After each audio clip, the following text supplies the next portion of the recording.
forward. Good morning, good afternoon, and good evening to you, wherever and whenever you are joining us. Welcome to our latest edition of What Caught My Eye, or WCME Sports. As always, I'm your host, the coach Nick Vesci, joined by the boy Stephen Vesci. What up? And the man Stephen Conlow. Pepper needs new shorts. Thank you, Cotton. Before we get started, just a reminder to follow us on all of our socials at WCME_sports on Instagram, X, Facebook, TikTok, Threads, Twitch, and Snapchat. New episodes drop every Wednesday at noon on YouTube, Spotify, and iHeartRadio. All this information can be found on our website, WCMEsports.com. Now, without further ado, we get into our top catch for the show, and we're going to start off with the NHL Stanley Cup playoffs, because as we know, arguably the best playoffs there are in any sport, college or professional. And it is inarguably the greatest trophy in all of sports, the Stanley Cup, with the way they engrave all the names of the people who win each year on it, which I think is very cool. So we'll go ahead and start in the Eastern Conference. This is just for you, Kamlo, the resident Capitals fan. The Capitals versus Canadiens series, so the Caps would be essentially the one seed in the all Eastern Conference. In their game one, the Caps blew a 2-0 third period lead, but then the grade 8 Alexander Ovechkin scored his first career playoff overtime game-winning goal, his second tally of the game, to give the Caps a 3-2 win over Montreal and a 1-0 series lead. I'm sure you have things to say about that, Kamlo. What a game. I mean, so I started out locked in. This was the first game of the playoffs I'd actually tuned in to watch. Now I had my bowl of chips. I had a blanket wrapped around me. I was comfy. I was leaning forward on the chair, and then hot start. It just looked like the ice was just perma tilted in the Caps' favor for 2 3/4 periods. And after the second period, or halfway through the second period, I leaned back. I was feeling good. I was like, let's ride this one out and celebrate a 1-0 win, a 1-0 series start. And man, not so fast. Yeah, not so fast, dude. The quick. What I liked about that game was the refs swallowed their whistles for the most part. They let the boys play, and I'm a huge fan of that in the playoffs. But then there were some questionable calls that I don't think followed the flow of the game. I don't think these the committed quote unquote penalties were atrocious or egregious enough to warrant the refs inserting themselves the way they did, but whatever. What's hilarious is that Canadian fans were up in arms on social media about how is this not a penalty? How is this not a penalty? I mean, real talk, some of that's rich for them to talk after, because what you saw from Gallagher, their resident fan this year, is a trend that the Canadiens have had for the better part of at least 2 decades.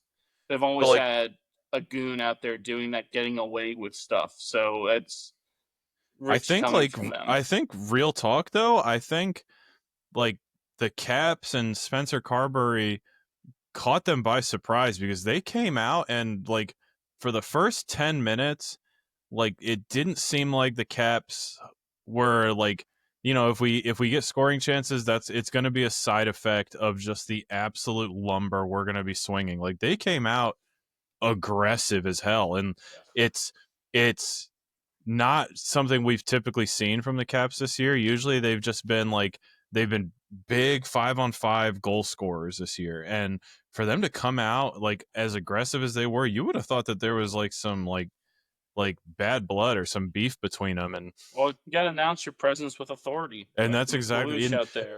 But most people would think oh, okay, the Caps are going to come out on the heels of this amazing season for Ovechkin and for the team after not making the playoffs last year, being one of the most dominant teams in the NHL. They did make the playoffs last year.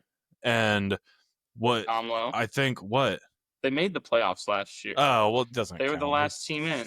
Yeah, they suck dick, though.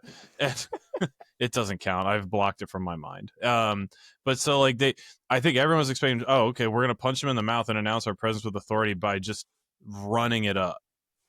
And instead, you see, players, especially Ovi, just skate past the puck to level Caulfield, I think that was. And, for a game that was like, refs were swallowing the whistles, you would have thought like that's where the call would have been made. Immediately after Ovi laid that hit down, I went, that's a penalty. And nothing. I was like, okay, cool, let the boys play. And then it was almost like we had that top line, which, Nick, I don't know if you were watching on Monumental or ESPN, but on Monumental they showed this graphic. That top line for the Canadians, it was stellar. Yeah, they're the Canadians' top line of Suzuki, Caulfield, and I think Slafkovsky. Measures first in like every like offensive statistic they talked about that on as a whole line telecast. Yeah, and it kind of goes back to like, would you have known that? No, because for whatever reason we don't get to see Canadian teams play here in the States ever. The Canadians have also been very underwhelming. How many games the Kraken have been on TV, right? How many games my crappy Rangers are on TV? The crappy Penguins, the Rangers, Flyers. Rangers and Flyers are on way too much. The Bruins, like, think about all those teams, and they could have shown any Toronto, Ottawa, or Montreal game, right? Yeah. I think there's something there where we're not, like, they're not allowed to broadcast them. I'm not complaining for some about reason. it, though. So that's why that kind of takes us by surprise, is that line that if they were playing for Detroit, we probably would know about them. It's a very, it's a hypothesis I'm working on. I think there's something substantial to that, to say that there's some agreement with like Sportsnet, which is the Canadian, one of the Canadian broadcasters of hockey games, and ESPN and all the other providers here in the States, that you're not going to see a Canadian team play unless you're watching like the local Monumental, which is the DC one, and the Caps happen to be playing the Senators. That's probably the only time you'll ever get to see it. Like, I don't. Yeah, I saw every in the last Caps Senators game this season. I don't recall ever seeing two Canadian teams play against each other here in the States. Yeah, also like, I just, even as a hockey fan, I wouldn't watch it. Why? If they're some of the best teams, these are playoff teams. I want to watch it. So the only two teams that would have been worth watching in the regular season were in Canada were Edmonton and Winnipeg. All the other ones were Toronto. All the other ones. Who gives a shit about Toronto?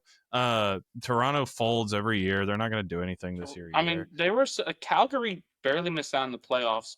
Vancouver was a playoff team last year. Mm-hmm. And were very good last year, and but they're also a West Coast team.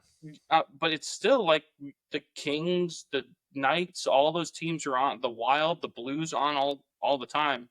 You're never going to see a Vancouver Winnipeg game on. I would have liked to see the Canadians. I don't even think I had a chance to watch a Canadiens game this year. Maybe it's not so much an agreement, or maybe it's not so much like how you're painting it. Like there's a agreement with Canada that we're not going to show their games. Maybe it's more like the network channels thinking.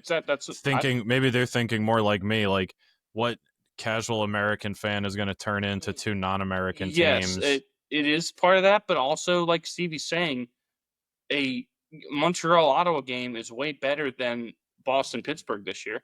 Yes. So even if that game happened at a time when, Boston and Pittsburgh were eliminated from contention, and those two teams just happened to be playing maybe a couple weeks ago, I don't know if they were just spitballing. That they wouldn't have shown. That game would still pull better, though, I'd imagine. But as a hockey fan, I want to see.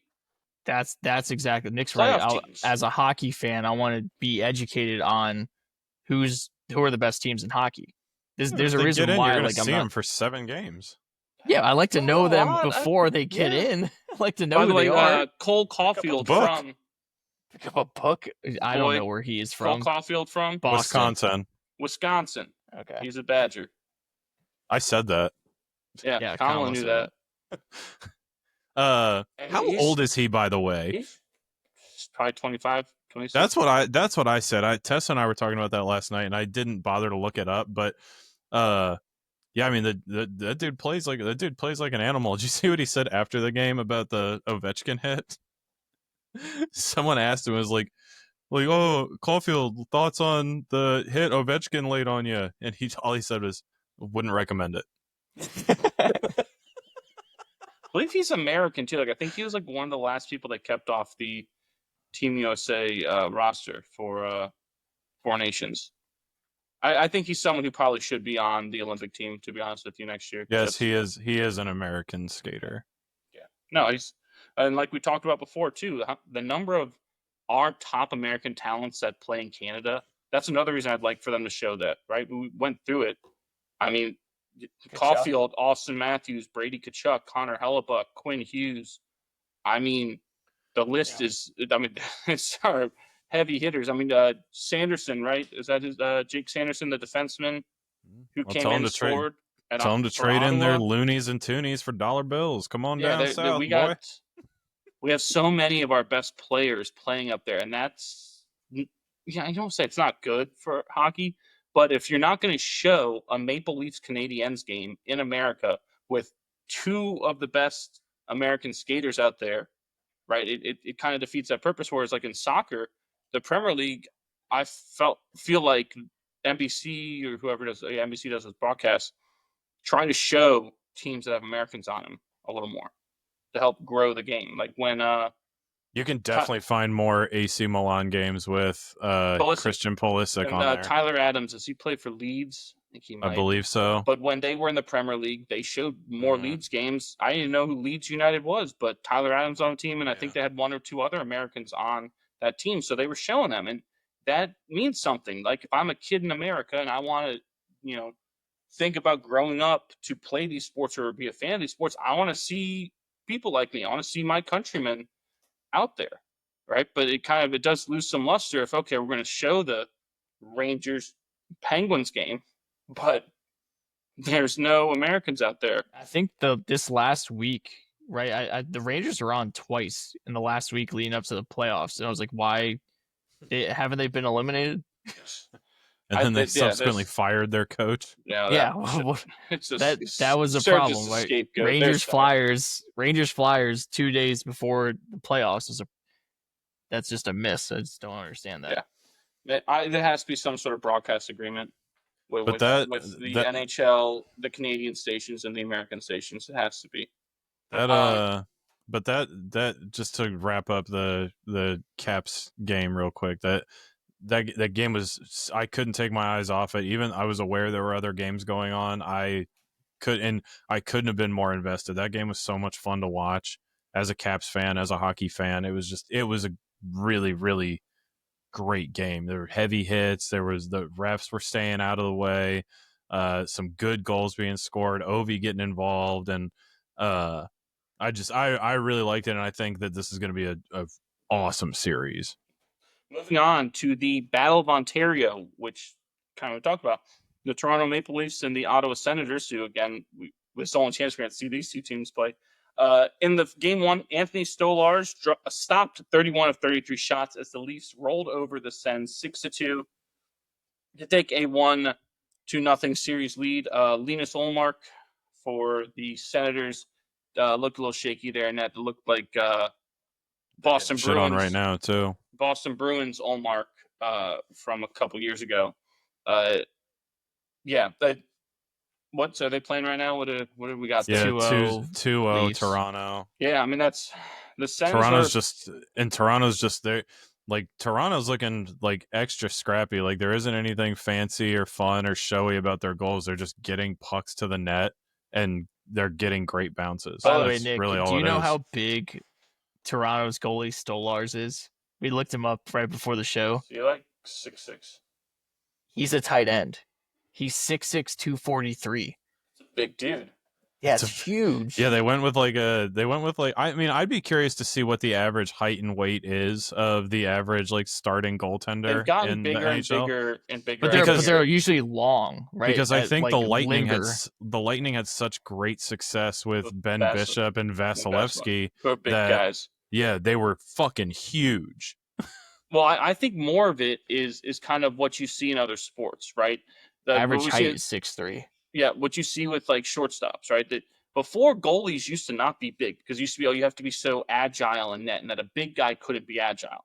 Well, now we have the athletes and the training to do that, and that's why you see some of these shortstops that are huge. Like Derek Jeter was 6'3", 6'4". A-Rod was like that size. Cal Ripken was who they credit a lot of that to. He was a big guy as well. I think that's what you're seeing with the goalies, is you're seeing more and more of these guys, like you said, Ben Bishop, Vasilevsky's size guy, where they realize, hey, it's a myth that, because I'm bigger. I think Jacob Markstrom's another one. He's like 6'6", 6'7". He's huge. Like, it's a myth that just because this guy is 6'4", that he can't be agile enough. That's not true. We'll find the athletes. Look for the athletes as opposed to look for the character trait of, he has to be under X height. And I think that's what we're seeing is this is the most athletic goalies have ever been. Yeah. That average height is 6'3". I don't know what the weight is, but the average height is 6'3". I'm just surprised that Stolarz is 6'6", 240. Yeah, that's a big boy. It's the weight. It's the weight to me that muscle weighs more than fat. Well, and the goaltender on the other side, Linus, is 6'4", 215, which is something that seems a bit more like normal. Yeah. No, I mean the Maple Leafs, they've always been talented. Like since Austin Matthews got there, and then they got Tavares there, and Nylander, and I mean Morgan Riley, and I'm missing Mitch Marner. I mean the talent level on them. I think they have Oliver Ekman-Larsson now too. They've always had so much talent. Goaltending has been their issue, and toughness has been their issue, and that's one of the reasons that they've folded. And I think I saw some stat that they've like made the most consecutive playoffs of like any team in the league at this point, but they have one series win. I think it's like 8-9 straight playoffs they've made, but they've won one series. And that comes Austin back Matthews to those can't win a game 7. You have to have goaltending, and you have to have toughness and defense, and those are the things that plagued the Caps in the early Ovechkin years, and that's what we've seen plague the Maple Leafs, and that's what we saw plague the Oilers until their breakout last year. So you wonder, we said this I think last week. Someone said it. Everyone has their window for championships where it closes, and yes, Austin Matthews isn't that old, but at some point that collective group's window is going to close. Because 1, you're not going to be able to afford those guys. 2, you're going to be overpaying to keep those guys.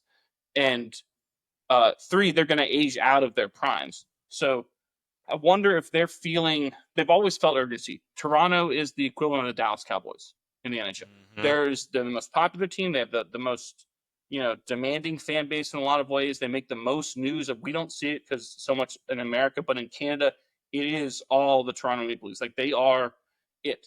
Right. But yet, I don't think they've won a cup since 1967. Right. So very, very Cowboys like in terms of the facts that they get the headlines that the first team talked about. Yeah. Right. Yeah. Talk about every trade. Every trade has to go through Toronto. Right. Yes.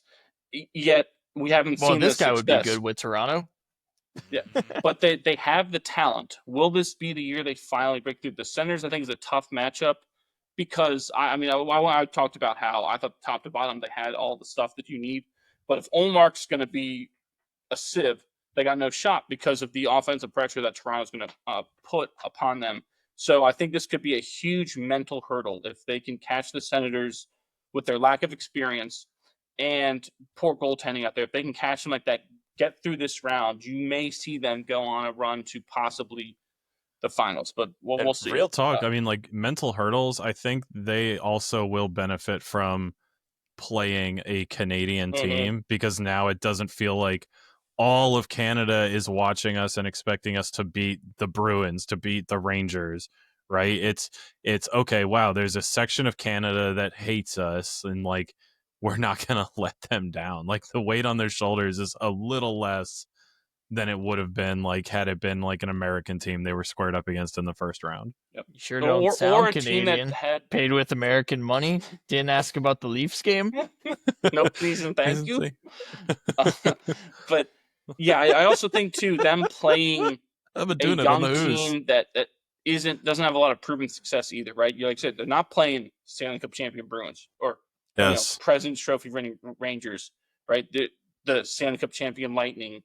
Right, you're not playing those teams. You're playing the Senators, who are just trying to almost get their foot in the door, really, and establish themselves as a team to be reckoned with in the East. So I do think that helps them a little as well. So it'll be interesting to see how that series goes when it goes back to Ottawa after this. Moving on to the East, you had the Hurricanes defeat the Devils in Game 1, so they take a 1-0 lead there. and the Lightning and the Panthers, the other one, the Battle of the Sunshine State, which very well could be the most fun series of all the playoff series. I keep waiting for that one. It starts tonight. I don't even know if it started yet. No, it starts at 8:30. Yeah, which is crazy. I don't understand. We've had 2 games, like some series played twice. Yes. A lot of these teams have played twice now. Yeah, Winnipeg's played twice and has had a day off. I mean, whatever. If that's the only complaint we have about the Stanley Cup playoffs, then that is. I will say good on the NHL. I will say the NHL has done a phenomenal job staggering the starts, so I can watch like your Caps game yesterday. I was watching that literally the second the period ended, right to Blues Jets, and I was able to watch the entire period, and then go right to the Caps. That's for the second back period. To Winnipeg. Real talk though, like we are just in the worst time zone for Stanley Cup playoffs. Like it's for every sport. It's so bad. Move me back to Colorado. Central's the best. Yeah, put me back on the mountain time, dude, because like I wanted so desperately to stay up to watch the Colorado game and the Edmonton game, and I was just like, I can't fucking do it. I got to get up and go to the gym and get to work, and like I can't stay up until 2 a.m. watching these games anymore. I'm old. Pussy. Moving on, the aforementioned Winnipeg Jets, the President's Trophy winners from this year, taking on the St. Louis Blues, who went on that heater just to get in the playoffs.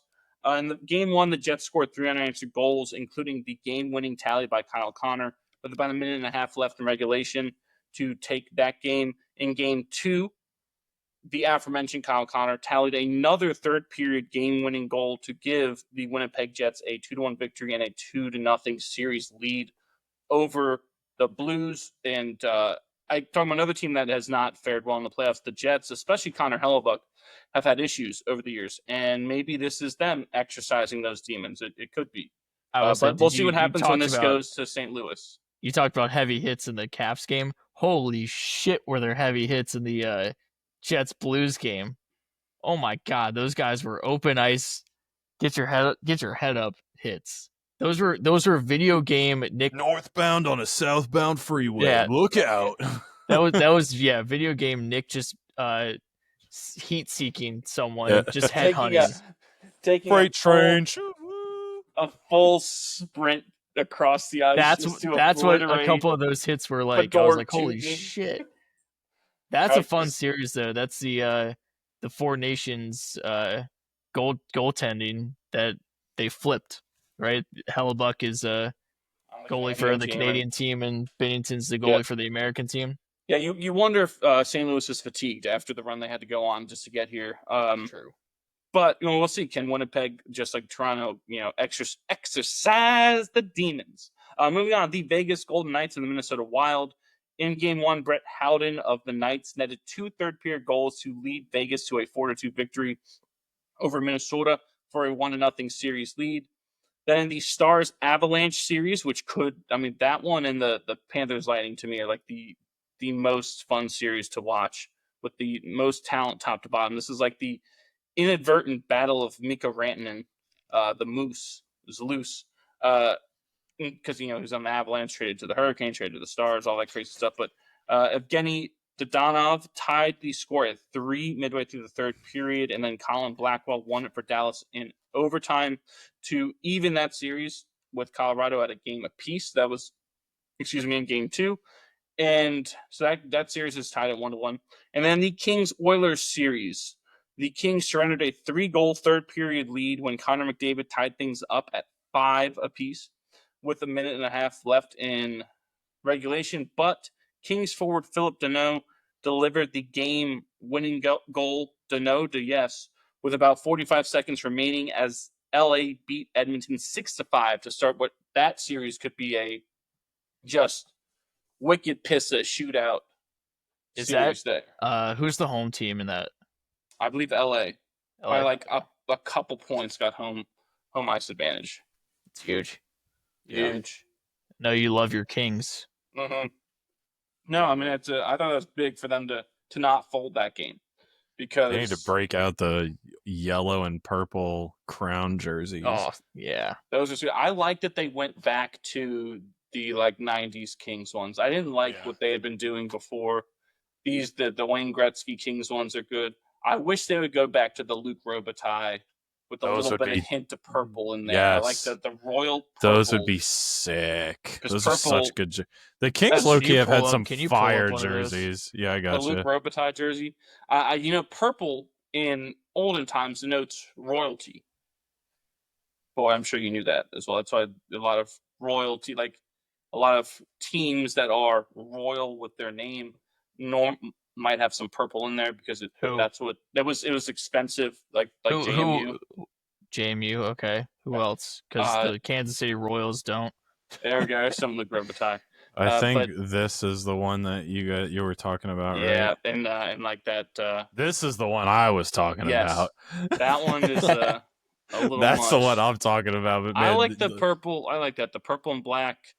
The Sacramento Kings, boy. There's another one for you. So come off it. Yeah. I'm trying to think about other purple jerseys. Purple, yeah, the purple. Oh, yes, that's man, a good one. I wish they'd bring back the purple. Dirty. But if you're gonna do the black and silver, do the Gretzky black and silver one that they have now. Chrome Dome. Yeah. Well, that's kind of wild too. Anything else hockey wise before we move on? I'm here for it. I'm here for it right now. Let's go. I tell you what, it's a great week to be a sports fan. It's such. Especially hockey. We're getting four games a night. We talked about this last year. Professional sport this week, right? With the NFL draft coming up. NFL draft is on Thursday. You have baseball obviously going on right now.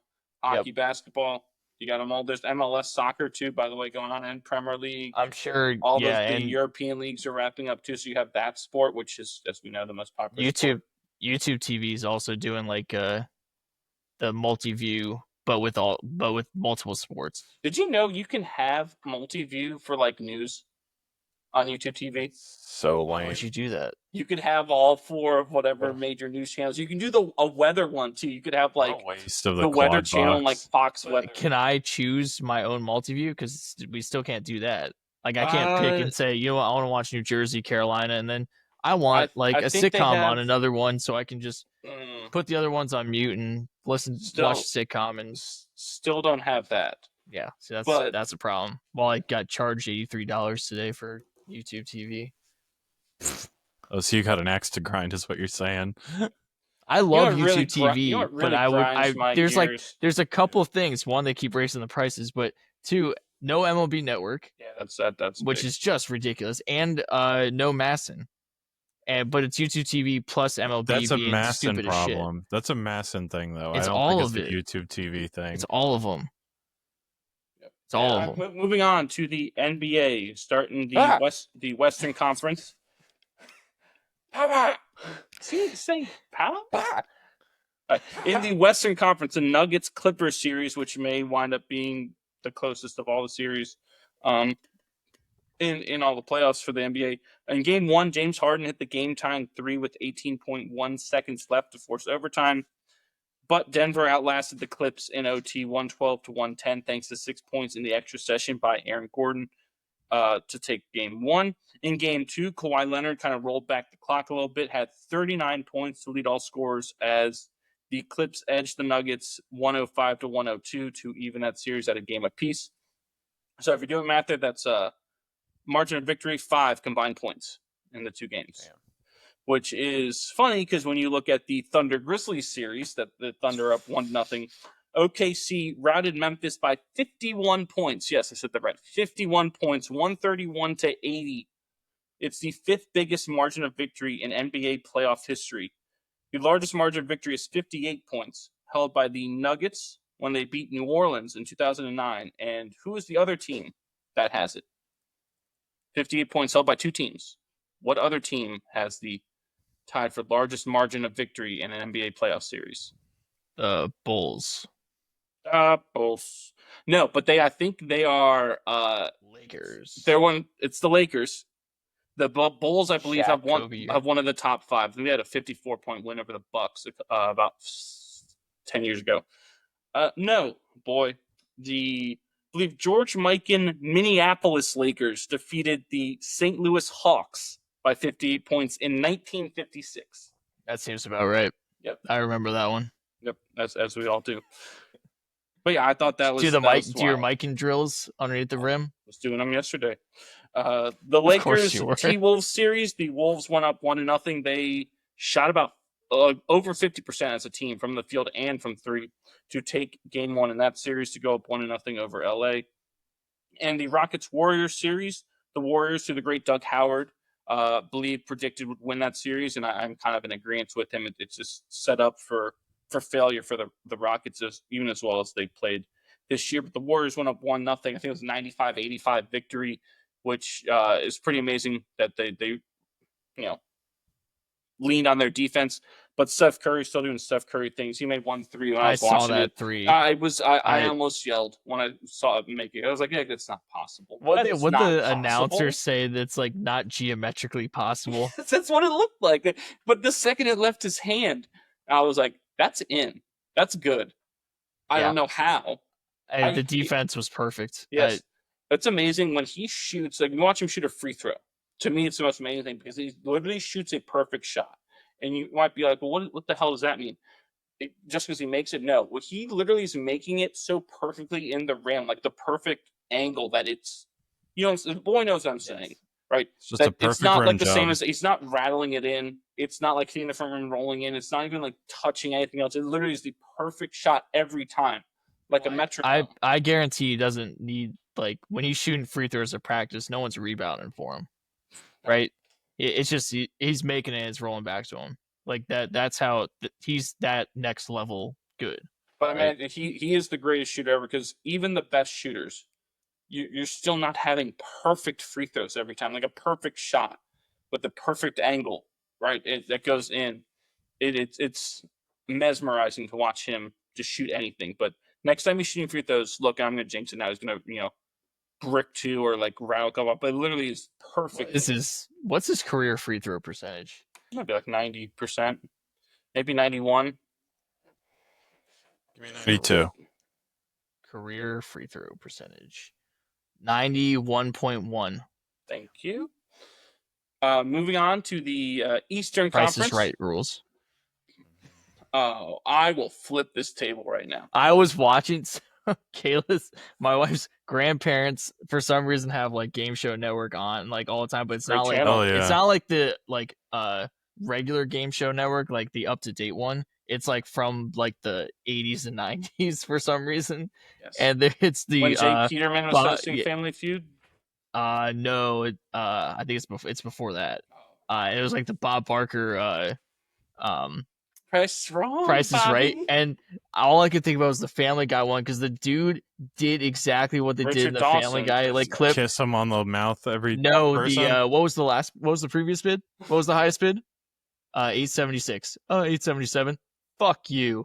That literally happened in one of the things, and I was like, I can't say it right now because it's Easter Sunday and I'm surrounded by my in-laws, but I was literally gonna go fuck you. I'm sorry, what was the highest bid? But you can't go over it, right? So don't you want to bid one? So the guy took whatever the highest bid was. It was like 1,076 or something, and goes, "What was the highest bid?" 1,077. And then the thing was like worth like 15. It was like worth like 1,500. Yeah, but if you want to be one over, so if it's above it, but you want to be below the thing. So if you're the highest person below, you want to be below the retail price, but the closest to it. And so if he thinks that like it's like an astronomical that other person can't win either. Yeah, the person right behind you can't win. You edge him out. Yes. Yeah. That is a shitty thing to do. Yeah. And I was like, oh my god, that's up there with the $1 bid. You try that shit on Jerry Springer. We gonna have some. That's up there with the $1 bid. I hated the $1 bid. Like, you're a waste of fucking airspace. Get off the show. Make room for someone else to come on down. If you're not even gonna play the damn game. Price is Wrong, Bobby. Rant over. Rant over. Said. I don't even know how I got on it. All right, the Eastern Conference in the NBA, Knicks-Pistons series that's tied 1 apiece. In Game 1, the Knicks outscored the Pistons 40-21 in the fourth quarter, which I believe included a 21-0 run in that quarter by the Knickerbockers. to win that first game at MSG, 123-112. Jalen Brunson had 12 of his 34 points in the final stanza. I think he had 23 points after halftime in that game. But in game 2, the Pistons gutted out a 100-94 win to even that series. They kind of avenged it. Both games they entered the fourth quarter with, I think, an 8-point lead. Game 1, obviously, they blew it. Game 2, they learned from it, kept that lead, won that. They snapped, Detroit did, a NBA playoff record 15-game losing streak. Do you know what year the Pistons had last won a playoff game? Was it like Is it 94? 15 years? 2008. I was gonna say That's 2000. No, I can't be 94. Colin, they won a title in what? Big Ben 04? Wallace. Was that it? Rip Hamilton, Chauncey Billups, Tayshaun Prince. I forgot about Chauncey. I forgot about Rasheed Chauncey. Wallace. How can that team was awesome? Earl Boykins coming off the bench. I'm missing Big Ben. Yeah, that was a great team. The pride of Virginia Union. Yes. Same with Charles Oakley. Is that who went there? And Really? yeah, and We have Moses Malone didn't go there. I have a coworker there's who another- worked on put stone in Ben Wallace's house. That's pretty sweet. It's in Goochland somewhere. Dang. And it's he said it was the most insane house, indoor basketball court that you're looking out glass. You have a glass catwalk to look out and watch people play basketball. Yeah, that's pretty sick. He's one of, if not the only player to be in the Hall of Fame that was undrafted. Wow. He's one of the, if he's not the only one, he's one of the only. There's not. Well, it is the very many. Basketball Hall of Fame, right? It's not. Yes, but again, he played at a It takes your D3 entire career of basketball into consideration. Played at a D3 school, went undrafted, and he made the Right. That's Basketball crazy. Hall of Fame. Yes. Moving on, the Cavaliers versus Heat series. Cleveland took a 1-0 series lead thanks to Ty Jerome from UVA. He had 28 points off the bench in his playoff debut for the Cavs as they took down Miami 121-100 in that first game. Jerome's 28 points are the third most points scored by a Cavalier in their playoff debut, behind only LeBron and Kyrie Irving. Oh, I thought you meant Cavaliers UVA. No, that's the that's the Wahoo. Yeah, and then he said LeBron, and I was like, something's not mathing here. Yeah. The math don't math on this one. Is baby LeBron old enough to get there yet? Who knows? But no, that's not it. Elsewhere in the East, the Pacers took care of business against the Bucks pretty handily to lead that series 1-0, and the Celtics handled the Magic pretty easily, especially for the defending Oh my God! champs. Did you see lead that series the 1-0. clip of Joe Mazzulla with Jason Tatum? So Jason Tatum is down underneath one of the baskets, hurt, writhing in pain or whatever. Oh, he steps over him, And right? no, Joe Mazzulla is the head coach of the Celtics, and Joe Mazzulla's from West by God, Virginia, Thank you. and he's got the trainers about to go out there, and he stops the trainer, and then looks over at Tatum and just yells, "Get up!" Damn. I respect. Considering that's the same organization that wheelchaired Paul Pierce off the court, only for him to come running back onto the court. That wasn't a 10 Joe minutes Mazzulla. later. Yep, and that No, wasn't I know, a but Joe it's the Mazzulla same. team. It's the Celtics, though. You know, It's the Celtics, but good yeah, for him. I Joe like that. Mazzulla's a dog, dude. Yeah, he came from the Huggins era, so Yeah, That's huge. Wow. Number 76, Get up. no excuses, play like a champion. I just love and- that because people are like, "That's your star player." No one man's above the team. Joe Mazzulla doesn't care. He probably knows he's not hurt. Yeah. He wants Get to. He wants his star player to show that he's tough. Otherwise, this shit gonna keep happening. Yep. Anything else NBA wise that I missed? Absolutely not. No, I don't. Not that I know of. I didn't see much of it. Well, I mean, we are only a couple teams played 2 games, kind of like the NHL, kind of in the same boat. Historically, the one issue with the NBA first round is the 1-8, 2-7 series are normally just routes. Yes. I do think this year you will I agree with Doug. You'll see the 7 seed Warriors beat the Rockets, but that's technically an upset. But is it right? You're talking about Thank one you, of the Jimmy greatest. Butler. Yeah, Jimmy Butler, Steph Curry, Draymond Green. You're talking about stars, and we said this the other day. How many guys on the Rockets can you name? Right? I I can. always have to look at the roster. Yeah, I mean, before. I can, but you would know, like Fred Van Vliet and Steven Adams and Dylan Shocker. Brooks, Alperen Şengün is like their best player. Who the big Turkish guy, right?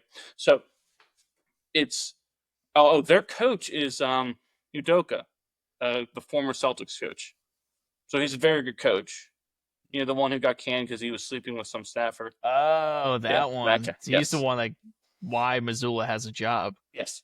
Okay. But yes, so you have those things going for him. But again, they in a lot of ways they overachieved, and the Warriors are a sleeping giant. Steve Kerr, one of the best coaches ever, right? So that's not really an upset, but yeah, the 4-5 matchups, 3-6 matchups, which is what we're seeing with the series tied. Those might turn out to be some barn burners there. Moving on to baseball. All right. Baseball, as always, on our show is Real brought to you home by run. Bobo's Fine Chicken in Virginia Beach. Visit them on Shore Drive near Chicks Beach for breakfast, lunch, and dinner Monday through Saturday. For homemade sides and locally sourced chicken, grab some on your way to the beach or ball game. Bobo's in baseball, there ain't nothing better. First stop here, going to the north side of Chicago at Wrigley Field. After the Cubs scored 5 runs in the bottom of the 7th, so stay with me here, boy. 5 runs in the bottom of the 7th, yep, against Arizona. The Diamondbacks answered with 10 runs in the top of the 8th to take an 11-7 lead, only to see that lead disappear half inning later when Chicago scored 6 more runs and went on to win 13-11. The 21 Fucking video combined game. runs in the 7th and It was. 8th were tied for the most combined runs in any 2-inning span in Cubs history. The other time it was in 1893, by the way. I'm sure we all remember that. It's like The 16 combined runs in the 8th inning are the most in a single inning in Wrigley Field history. The Cubs are the 7th team in the last 125 years to give up a 10 spot in an inning and win. And the Diamondbacks are the first team since the 06 Royals to score 10 in a frame and lose.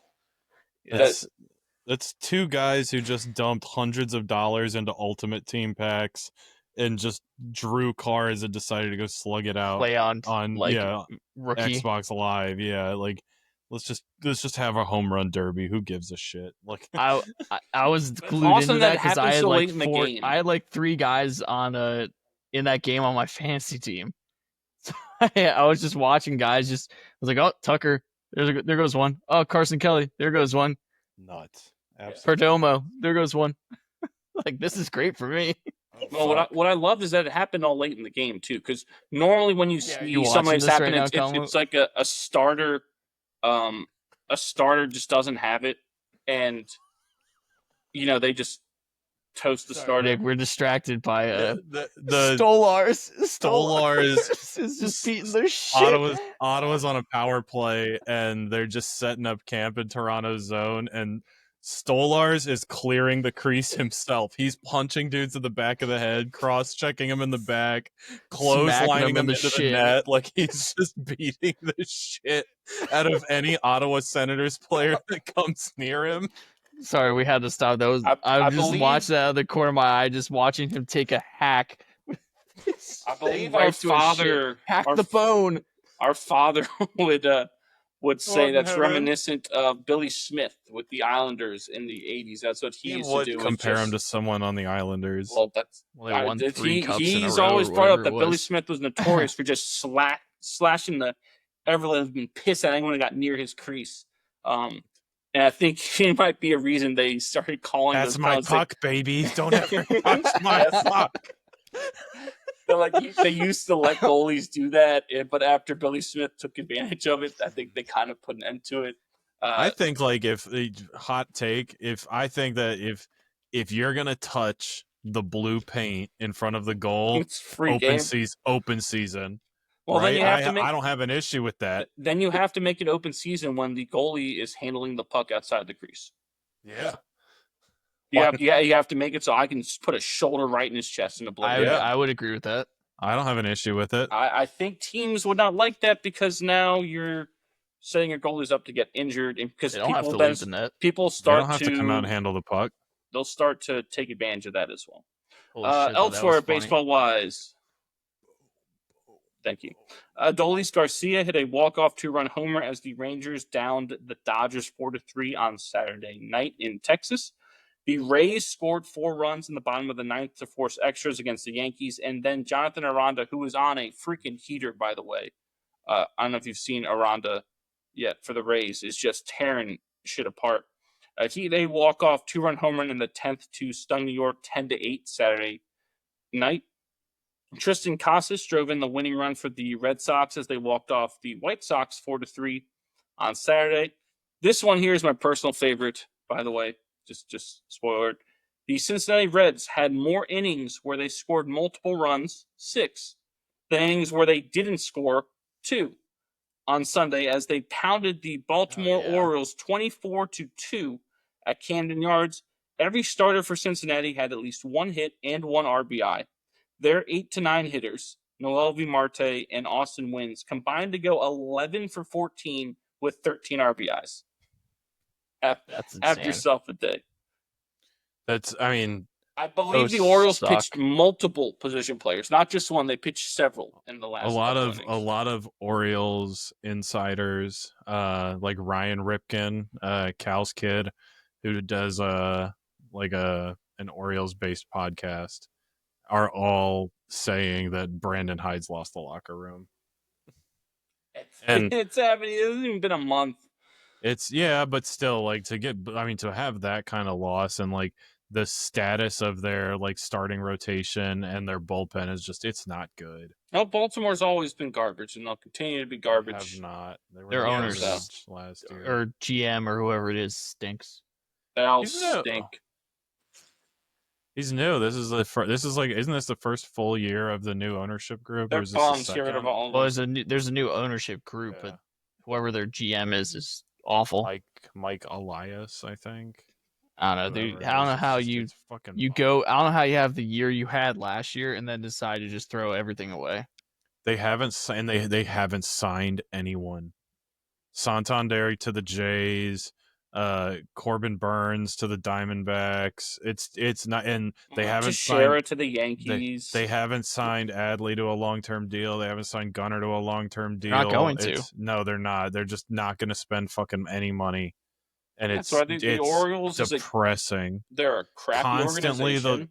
Constantly the team that spends the least amount of money in free agency, and it's embarrassing. Look at the Pirates too. It's fucking embarrassing. Yeah. Two organizations who just suck. Did you see like Skeens' interview after his bobblehead night? Oh my god, that dude's not mincing words. That dude's pissed. I could see it. He gives up 2 runs at max every outing, and he loses. Did you see the line though for his bobblehead? Yeah, it was like 5 miles long. Yeah, it was insane. I don't know if I want that bad.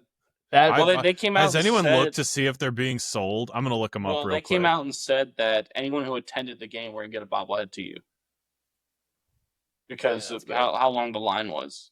Usually, it's like the first 10,000 fans. Yeah, but I think after the game, they're like, if you attended that game, we're gonna get a bobblehead to you. Don't worry. Oh my god. They're already being sold. The bobbleheads are already being sold for 140 plus on eBay. Sounds like a steal to me. It's market saturation right now. Wait for these to be a commodity. That's true. The Angels scored 4 times in the 9th inning, including Joe Adell's walk-off bases clearing double to shock the Giants 5-4 Sunday afternoon. That had like the classic head first slide, beating the tag by this much to walk it off. The Giants challenged the play, rightfully so. But that was a very fun ending to see. Milwaukee stole 6 bases in the first inning alone and finished the game with a franchise record 9 steals in their 14-1 thrashing of the Oakland, Sacramento, Las Vegas A's on Sunday. That is literally how Milwaukee's team is built. Yeah. They're fun. Yeah, they do a lot of different things. Pat Murphy, that's old college coach. I think Pat Murphy coached Notre Dame at one point. You might have to. Why? Because his name's Pat Murphy. No, I believe I read that he was a Notre Dame coach. But you're right. They have some old college roots there. The way they play, out there in the cheese Badger State. And last one here, boys, is a stat for you. Luis Ariz, who we saw that the nasty collision out of the hospital, still in concussion protocol, whatever they want to call it in MLB. But Luis Ariz is one of 2 players this year who has more home runs than strikeouts. So again, Luis Ariz is one of 2 players this year with more home runs than strikeouts. Who is the other player? This year that has more home runs than strikeouts? Yes. Give me, because he's been on a tear, give me Fernando Tatis.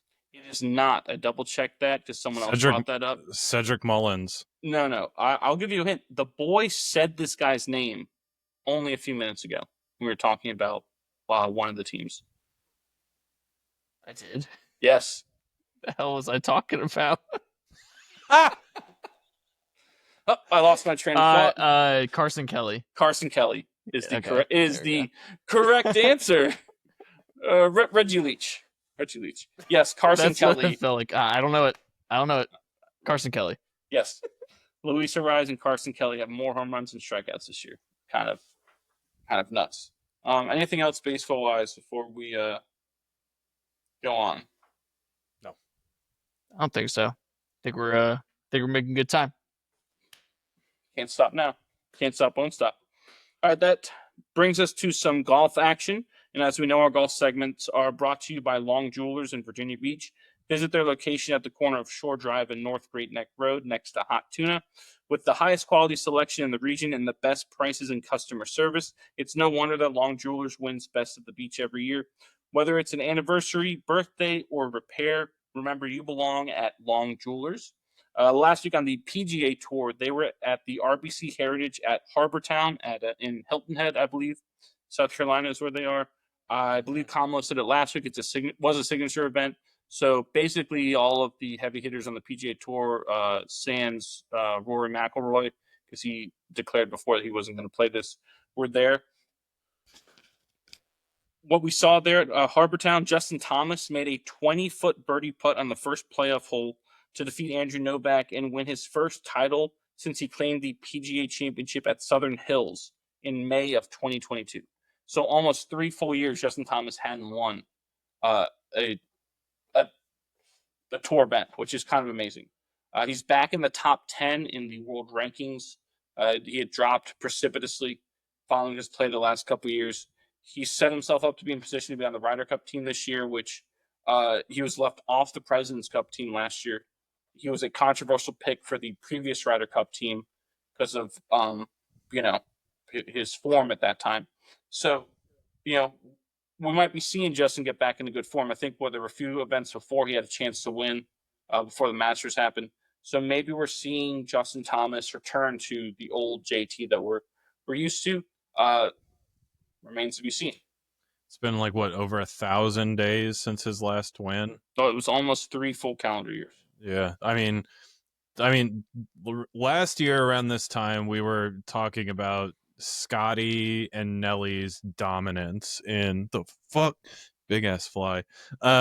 We were talking about Scotty and Nellie's dominance and just the wins they were racking up week after week after week. But so this year, I'll take you through it real quick. Since March 1st, Russell Henley chips in to beat Morikawa at the Arnie at Bay Hill. Rory has a playoff win at the Players against JJ Spawn. Hovland beats JT at Valspar.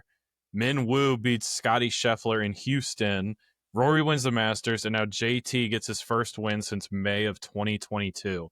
I would take this year over last year any day of the week. This is an incredibly exciting and fun season of golf so far. I'm just having so much fun. I know I made a big stink and talked about how I was super hungover, but come Saturday, Sunday, I couldn't stop watching, and if I wasn't in front of the TV, checking to see what was going on at Hilton Head. It's incredible. I'm having so much fun with golf this year. I can tell. You're jazzed. Yeah, it's awesome, dude. And we still have the rest of the majors to go. This is awesome. It's gonna be incredible. Yeah, good stuff. Good stuff. The next major is PGA Championship at Quail Hollow, right? Quail Hollow. Yes, I was gonna say the wrong one. We talk about Quail Hollow outside of Charlotte. Anything else golf wise that you saw? Men's golf wise. men's golf wise, yes. Oh my gosh, yes. So I don't know if you guys have watched the Full Swing series or have kept up with it at all on Netflix. But I think that's one of the best docuseries out there. That's put for me. I'm putting that right up there with The Making Last a Murderer, Dance. Dennis Reynolds. No, it's up there with the in terms of sports docuseries, it's up there with The Last Dance for me. I think this is Netflix has done a tremendous job with Full Swing. But so one of the people who got just so much clout off of I think it was the first season of Full Swing was Joel Damon. Yeah. And it was because, oh man, he's an on the bubble golfer who has to go through a regional qualifier to make it to the US Open. And he did it after Chugged 2 White Claws. yeah, he chugged a couple White Claws at lunch, and everyone was like, "Wow, Joel Damon's awesome. More Joel Damon, please."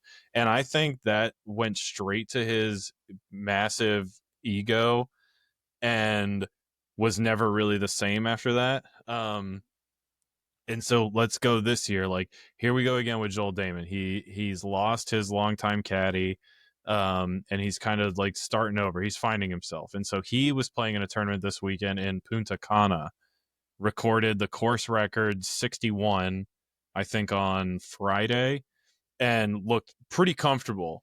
And then Sunday, self-destructs, shoots +4 to lose by 1, and is T2 with like 5 other golfers. So I thought that was pretty captivating as well. I'm not a big Joel Damon fan. And so to like see that, I was like, wow, this dude just is, it's insane. You know, you shoot a 61 one day and then to lose by 4 strokes after being, I think he was like the 36 hole lead or something like that. Well, I mean, JT almost did that. Yeah, he did. He shot the course record 61 at Harbortown and didn't really post JT. Didn't post them low of scores the next few rounds. Saw himself have to watch Novak miss a putt on the final hole to win, to have the playoff against Novak. So, you know, golf's a fickle. She's a fickle bitch. She really is. That's going to move us on to our Mimosa Minute this week, brought to you as always by Maine & Co., the creators of the modern mimosa. Follow them on Instagram at maine.co, that's MAYNE.co, and visit them at mainsip.com to order your modern mimosas today. Maine & Co., championing women's athletics since 2020. This week, we turn to the LPGA Tour. Their event at the Eagle LA Championship at the Cab, I think, is the club that they had it at, is what they call it, like Caballero Golf Club. Ingrid Lindblad won her first ever LPGA Tour title in just her 3rd career start, beating fellow rookie Akia Iwai by 1 stroke to take the Eagle LA Championship. The last time this championship was held at this club was back in the day. Annika Sorenstam, fellow Swede, won that championship. This is also the 2nd straight victory on tour for a Swedish golfer, as Madeline Sagström won the previous event, which was the T-Mobile match play. I thought that was good stuff there from the Swedens. All Swedish, no finish. Mm-hmm. So we're getting into hockey terms here. There you go. Yes.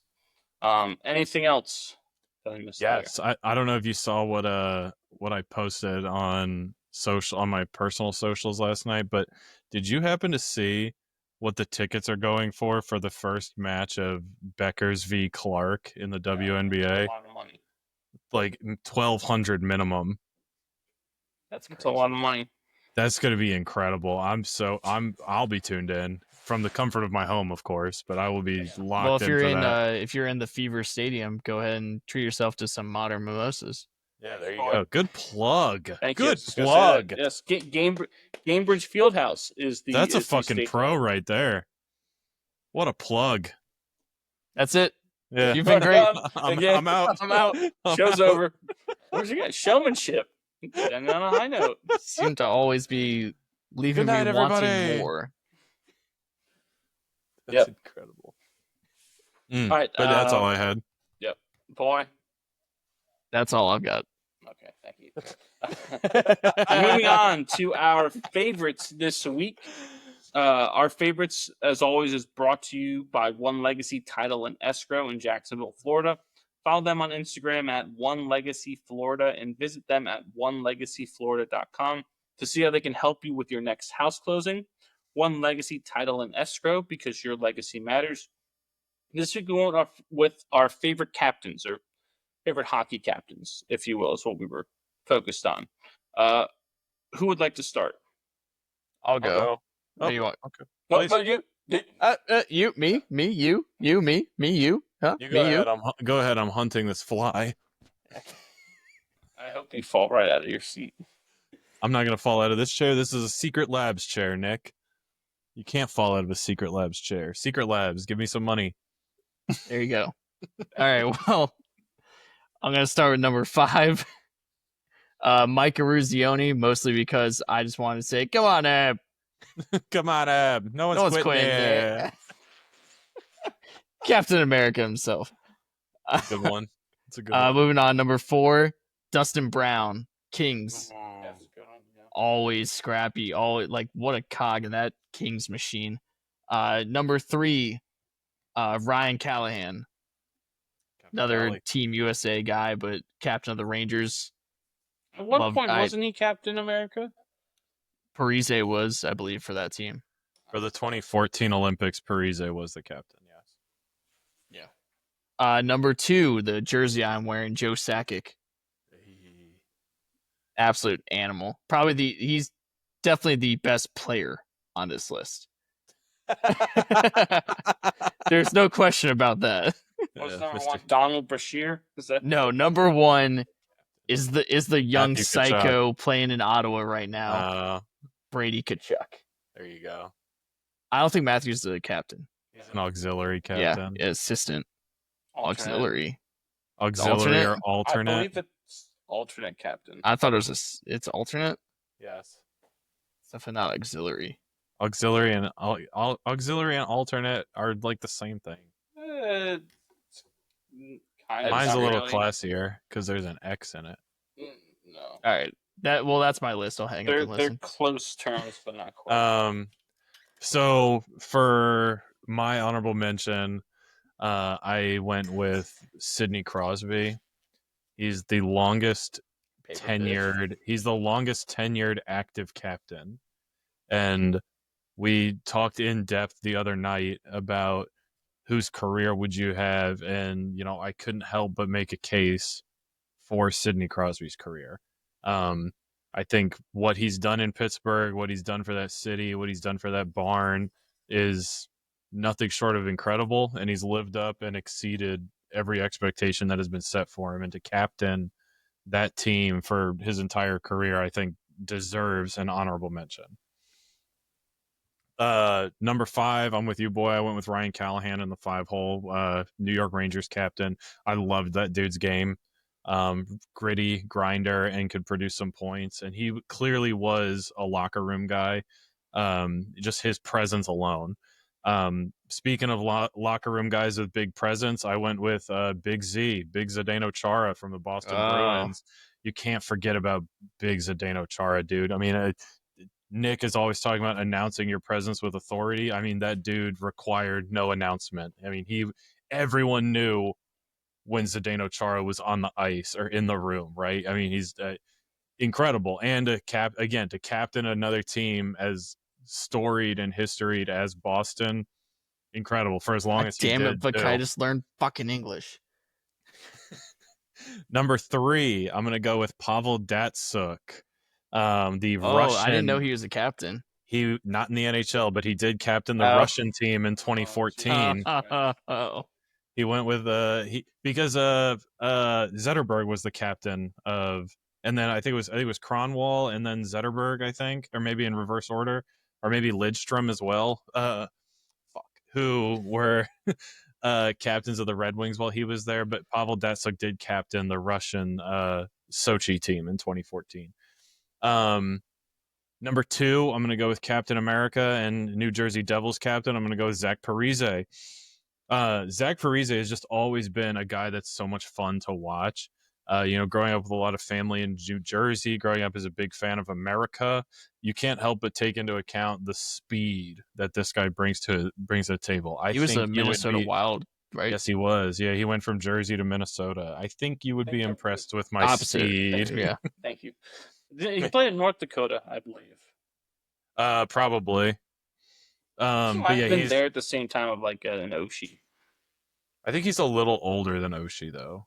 I thought they overlapped like Maybe a year or two. yeah. But yeah, Zach Parise was so much fun to watch. I think he has an immediate impact on whatever team he's in, and the fact that he got to captain the United States of America while they were playing for gold medal in foreign territory, behind enemy lines.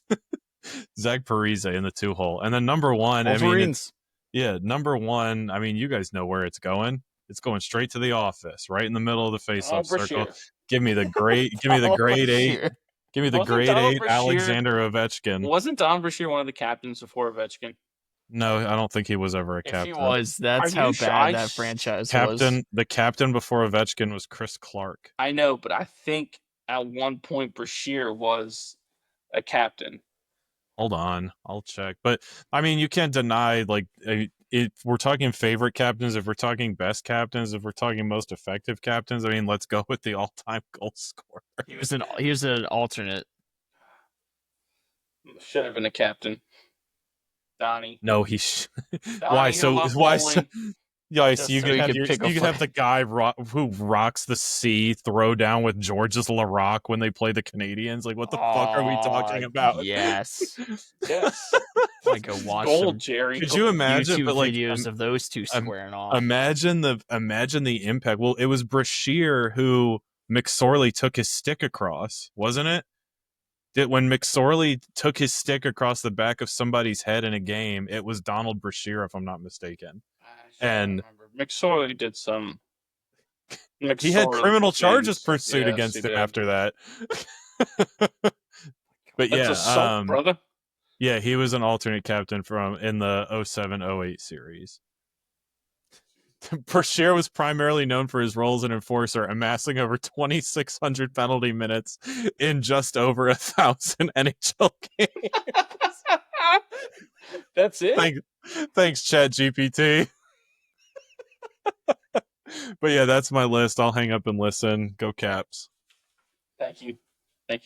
My honorable mention for one, I'm surprised it didn't make anyone's list, but Steve Yzerman of the Detroit Red Wings. He is the longest tenured captain in the history of the NHL. No one has been a captain for more games than Steve Yzerman.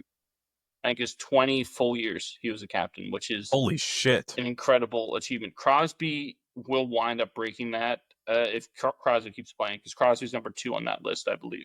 But Steve Yzerman, honorable mention there, number 1 longest serving captain in NHL history. Number 5 for me is the current Colorado Avalanche captain, Gabriel Landeskog, Landeskog in the original Swedish. The fact that he's about to come back and possibly play a game for them after not playing since June of 2022, right, shows you what type of captain he is, right? That's why they've reserved the C for him, knowing that he had this chance to come back. Because the reason he hasn't played in all that time is he suffered a horrific injury that he essentially played through just to win a Stanley Cup for them the whole time, knowing that this might happen, right? That a bruise on the leg is a hell of a long way from the heart, as would say. But I'm going. Yeah. But yeah, Gabriel Landeskog, because I also love the way the cog plays. He's physical, he's tough, he's doing the things to cover up for his teammates, which is what great leaders do. So that's my number 5 is Landeskog. Number 4, another former Avalanche captain, Joe Sakic. Joe Sakic was like the consummate, calm, steady voice and a leader. And it took a great leader because there were a lot of, I don't want to say big egos, but a lot of big-time people, coming in and out of that locker room, from Forsberg to Ray Bourque The to Rob Blake, psychopath in the net. to Paul Correa, Tamu Solani, Patrick Waugh, Alex Tangay, Adam Foote, right? There are a lot of studs out there, and he was the common voice. And to me, I think I told the story that I heard Sean Avery tell about. Fuck Sean. Yes. There was one player he was told in his career was off limits from chirping and like just taking cheap shots at. And it was Joe Sakic. It's because he was on the Red Wings when Brett Hull was winding down his career in Detroit, and Sakic goes to take a faceoff in front of the bench, and Avery's just giving shit to him, and Brett Hull yanks his ass down all the way to the ground on the bench and says, "You will not talk to Mr. Sakic that way ever again." And if that doesn't show you what type of like person and respect that Joe Sakic had, not just on the team but in the entire league, I don't know what does. That literally the Avery, whose job was to make money off of being an ass, was told there's one person you are not being an ass to, it's him, is kind of remarkable. Number 3 is Mike Ruzioni, Winthrop, Mass. United States of America. That has to be. Who do you play for? United States I play for of America. Yes.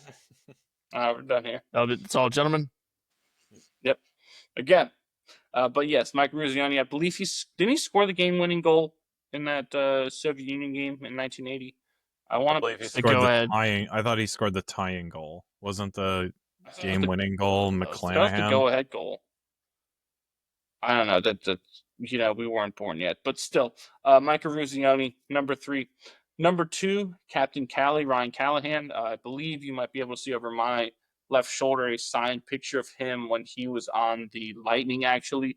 I still don't agree with the fact that they traded him away, because good captains are hard to find. I mean, the Rangers just did it again this year when they traded Trouba, right? That's one of the reasons they've been underachieving for years, is they trade away people who are leaders, right? It's hard to find people who know how to lead other people. That's a trait that not everyone has. And just because you're really good doesn't necessarily make you a leader, right? It's just, you're not all meant to that. But Captain Cali, he was a leader in all the senses of the term, because he did all the little things that you had to do to win, that you have to have people out there to do.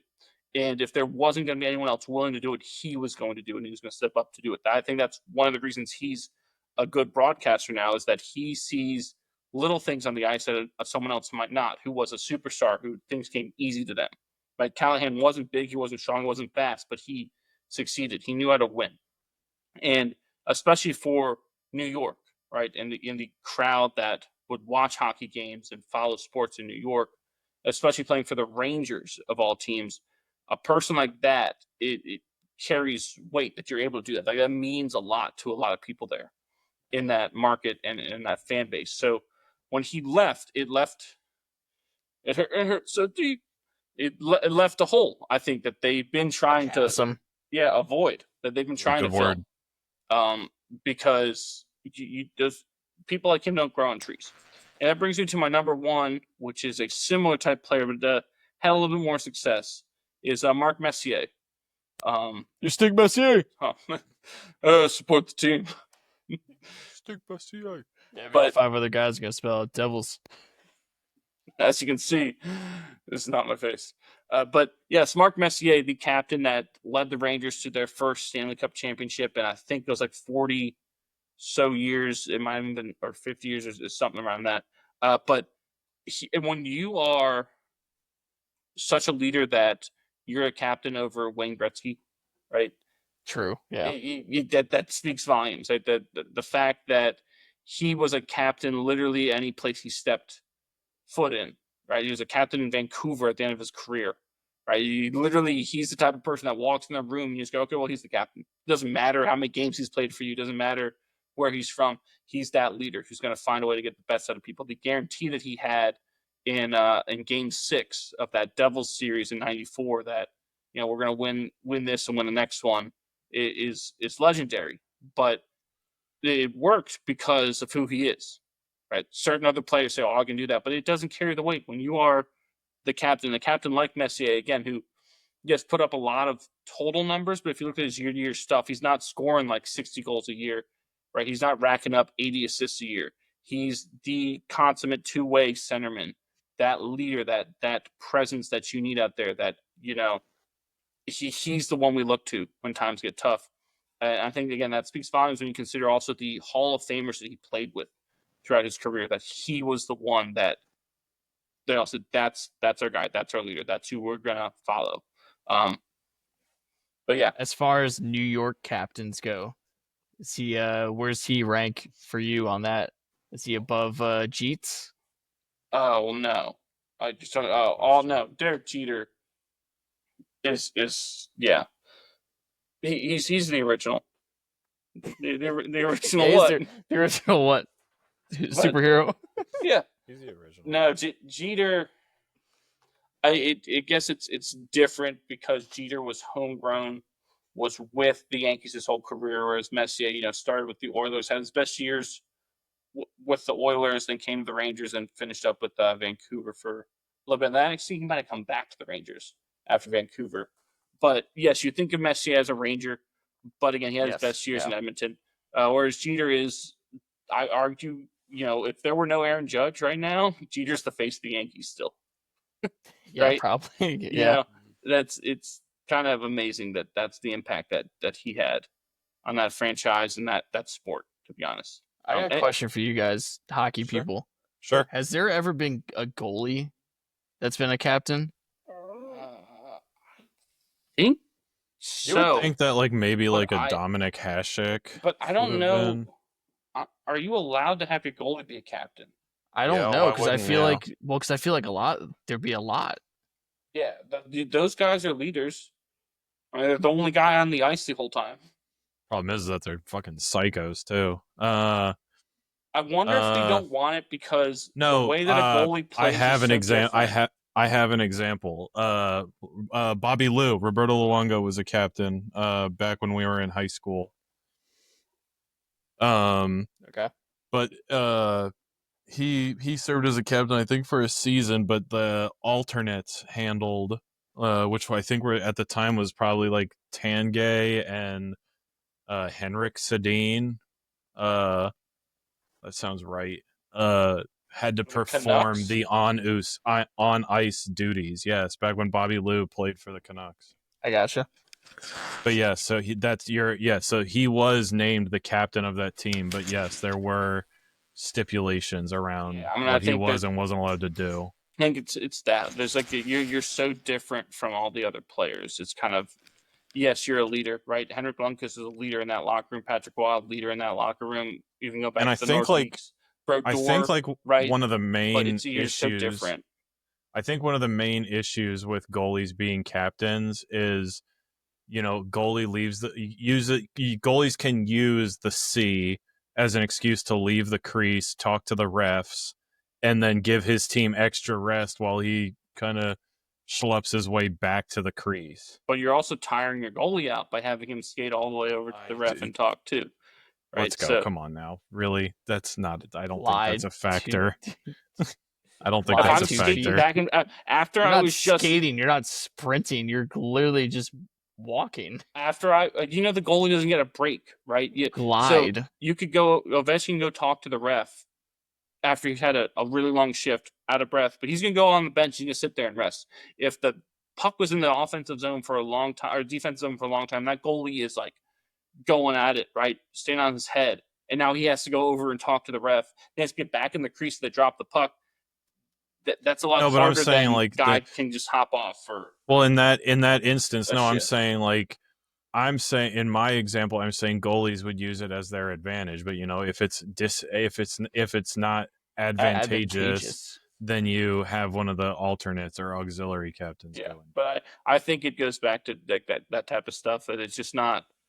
The logistics of it don't work, but there are plenty of goalies that would be able to have. Pretty sure Luongo, after he was told, I think a year later or something like that, the NHL said goalies can't be captains, and Luongo came out, I think, in the season debut the next season and had a C painted on his jersey, like Sharpied on there, and they fined him and told him get a new jersey. That's hilarious. That dude was awesome. It's a good question though, boy. Yeah, love Bobby Lou. All right, moving on to our last segment, which is what to watch for. Give you some heads up of stuff to look forward to for this next week. As always, what to watch for is brought to you by VB Cookie Co. Looking for the perfect way to stand out at the next event you are hosting? Well, custom cookies are a timeless way to have everyone still buzzing even after they leave. Look no further for your cookie needs than VB Cookie Co. Follow them on Instagram at VB Cookie Co. and message them to order yours today. Whether it is a bridal shower, birthday, engagement, or baby shower, their team will work with you to make all your cookie dreams come true. VB Cookie Co. for the sweetest moments. Who wants to give us something to watch for? I mean, outside of the NHL playoffs, the Zurich Classic of New Orleans is this weekend. Shane Lowry and right? Yes, it's the match play that Rory and team. I think it's team match play, right? That Rory and Shane Lowry won last year. They're looking to repeat, and I think really, like, realistically, looking at like the pairings, I think there are really only two people that can probably keep up with them, and that's the pairing of Sahith Thagala and Aaron Rye. But I mean, I'd imagine Rory and Shane are gonna run away with this thing. Sometimes those are weird that, like, Well, last the time guys don't play that. Like, Scotty Scheffler's not the best person who plays with someone else. Tiger was never great at playing with someone else. Phil was never, right? So well, yeah, I mean, sometimes it there just really doesn't aren't fit. a lot of recognizable names in this field. I think a lot of guys don't like it, and they want to and break after the Masters and the RBC. yeah, it's like this is the first non-signature event after the Masters, and last year it was a big deal because there were a lot of Canadians that were on the bubble and were trying to get points to make President's Cup teams. This year there and aren't the Olympics, that many. Remember that? Yes, and the Olympics as well. You're right. But this year there aren't such implications, so it's a pretty depleted field. There are not that many people playing in this, but I do like this event. I think it's really fun, and it could be cool to watch Rory and Shane go back to back. Yeah, could be something there. Boy, what you got?